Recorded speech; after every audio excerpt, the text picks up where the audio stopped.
needs a heart when a heart can be broken? Hello again everyone, and welcome to another undergrad analysis. Did all of you just watch episode 9?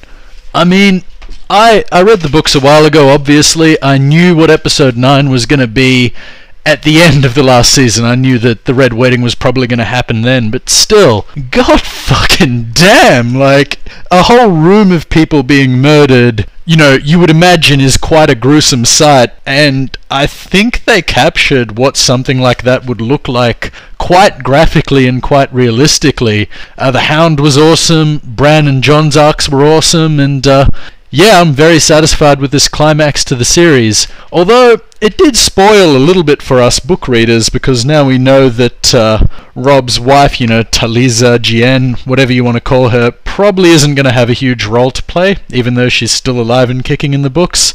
But hey, that's okay. So, onto the video.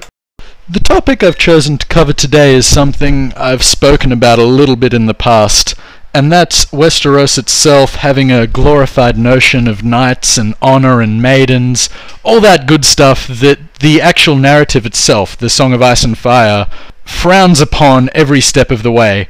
So before I get on to Sansa, let's just give a few examples, you know. Say, there's a chapter early on in Game of Thrones where Bran's thinking about that whole Robert Baratheon vs. Rhaegar Targaryen, and how that whole affair was simplified down to a love story, Robert killing Rhaegar at the Trident for his one true love. And yet, the reality is much more murky than that. I mean, there's various instances where Robert is proven to be far less than perfect as a person, and probably was during those events with Rhaegar, and where Rhaegar is actually seen as quite a romantic figure. I mean, it's very ambiguous as to what actually happened with Lyanna. Everyone's got their own theories. That's not really what I'm here to talk about now.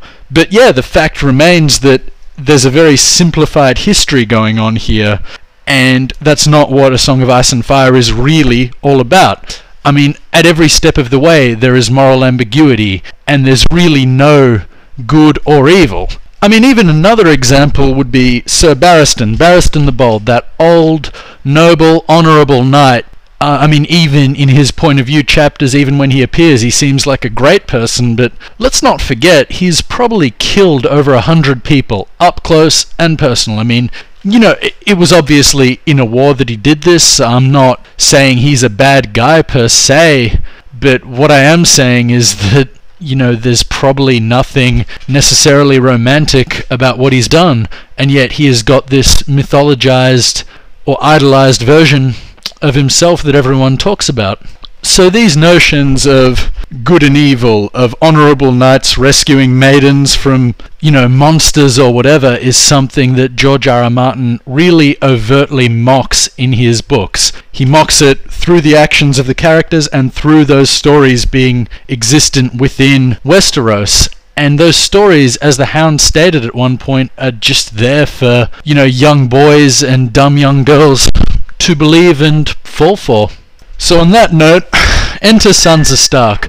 And before I go any further, I'm just going to say, I think Sophie Turner plays a good Sansa Stark. I'm not really talking about a Game of Thrones per se. This is an Ice and Fire video. But yeah, overall, I think they cast her fairly well in the series. She does look a little bit older than Sansa is, and unfortunately she's only going to get older as well. I mean, I'm half convinced Sophie Turner's probably my height. I'm almost 6 foot, so yeah, she's certainly not a 13-year-old, but she still plays a good dumb damsel in distress, and you know, she's certainly developing fairly well as a character as well, and I look forward to seeing her in season 4 and 5, and as Lyanna Stone. So before the events of A Game of Thrones, Sansa was brought up in what I would say is quite a sheltered life, from what I can extract. She was taught all the courtesies of being a lady. She excelled at them much more than her younger sister Arya, who basically went down the other path, but that's a separate topic altogether. And I think there is evidence to support that Sansa was sung these songs at a young age, she was told these stories at a young age, and she, in her own head, made this her reality, the idea that knights are chivalrous and honourable. And being locked in Winterfell for her whole life, she really didn't have any evidence to teach her otherwise. So when she came around to meeting Prince Joffrey at the start of A Game of Thrones, she projected all of her fantasies, if you will, or all of her preconceptions about handsome young princes and gallantry and all that onto this young boy. Now, even from the start of A Game of Thrones, it's pretty obvious who Joffrey is. You know, he gets excited by the notion of an animal being killed in front of him in one of the earlier chapters. It's fairly clear, even before it's made clear, that he is not a nice dude. But physically, and this is an important point, physically, Joffrey embodies all of Sansa's notions of this handsome young prince that she's idolized all her life. And so she instantly assumes that's what he is. And even after that event with Arya and the butcher's boy and the wolves and all that, where Joffrey's true colours are shown, Sansa still is unable to accept that what she's accepted to be a reality all her years might not necessarily be true. She still, in spite of just glaring evidence right in front of her face, doesn't believe that Joffrey in truth is just this sadistic little shit. And this is just the start of many ironies with Sansa that I think was definitely very much a deliberate thing from Martin's perspective as a writer. So as I stated for both Theon Greyjoy and Jaime Lannister, redemption in Westeros is something that can only really be attained once a character's been completely thrown through a meat grinder, destroyed inside and out in many ways, and yeah, just put through a lot of pain. Now, while this isn't necessarily the topic of this video, I think it's worth stating that Sansa's certainly no exception to this rule. And throughout the books, up until even A Dance with Dragons, not that she appeared in it, she's been put through her own personal hell. And I think this actually started, well, firstly, the worst thing she did was betray Eddard to his death, unbeknownst to herself, but still, obviously, she should have known better. She betrayed Eddard to his death, to Cersei and all that, and her punishment started as soon as Joffrey had Eddard beheaded. And the way that she ends up being punished throughout the books, throughout A Clash of Kings and A Storm of Swords, A Feast for Crows to a lesser extent, is very ironic. And here are the reasons why it's ironic. I mean, I've got to really list them out. For one, Joffrey uses the Kingsguard to beat Sansa, the White Cloaks. Basically, the Kingsguard throughout the series are mythologized as the epitome of knighthood. Knights who supposedly take this vow to protect the innocent at all times. And here they are, the chosen 5 or so Kingsguard, beating up a young girl at the whim of some sadistic 13-year-old boy, mostly without question. I mean, you know, Ares Oakheart later on said he didn't enjoy it, but there's no real evidence to suggest that any of the other Kingsguard regretted doing it or even thought twice. And the one out of all of them that really tries to stop it, that tries to protect Sansa, is none other than the Hound, Sandor Clegane. And think about it, the Hound is the exact opposite of everything Sansa mythologized growing up. He is not that handsome, gallant knight that's there to rescue maidens and be all dashing and daring. He is disfigured horribly, an unattractive guy. He's violent, murderous, crude, you know, and completely unrepentant. He doesn't care. He's not even a knight because he sees hypocrisy in knighthood. He sees it as being completely bullshit, and yet there he is, Sansa's knight in shining armor. And then, also, and in the books, I'm a bit disappointed that the show didn't follow this, Sir Dontos, who Sansa basically rescues at the start of A Clash of Kings, who, working for Littlefinger, although she didn't know this at the time, is trying to, you know, get her out, trying to help her and all. She even projects onto this guy, this hopeless drunkard knight. She calls him her Florent, which is another sort of story about some knight that wasn't the best but came through or whatever. She's still, even then, using her childhood stories to sort of mask this reality that's right in front of her. And another thing, you know, Sir Dontos was working for Littlefinger the whole time, so again, irony.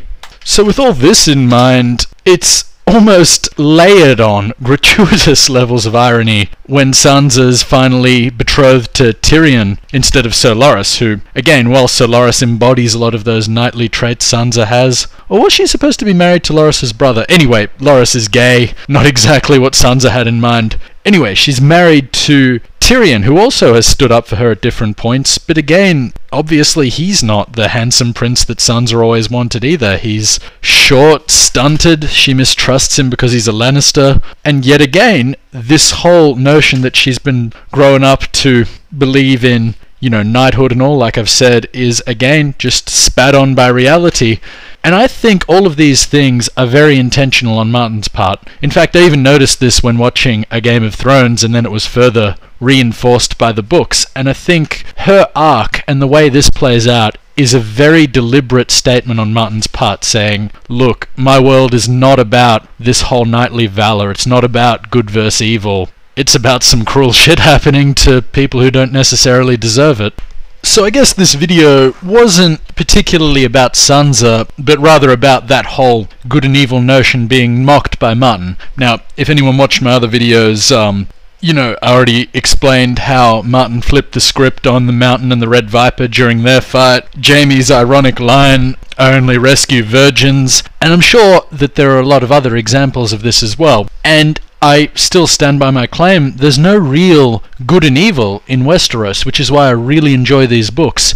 When people talk in terms of good and evil to describe almost anything really, particularly the real world, but Westeros as well, it actually frustrates me quite a lot because that's not really the goal. And here's a bit of a challenge to anyone watching this. I would like you to name a single character who you think is all good in Westeros, who did not do anything wrong necessarily, or that wasn't, totally understandable and justified, who never did anything selfish, was basically the Clark Kent of Westeros. I can name a couple of characters in there who I think you could argue are totally evil and psychopathic, the Mountain and Ramsay, maybe a couple of others who aren't redeemable, but as far as any character being all good goes, I don't think he created a single one, so yeah, I would like you to get back to me on that if you've watched this video. But I guess that's all I wanted to say on that topic for now. Again, I really liked episode 9 of season 3, and next week will probably be my last Ice and Fire video for at least a little while, because there are some other things I'd like to talk about. Ciao!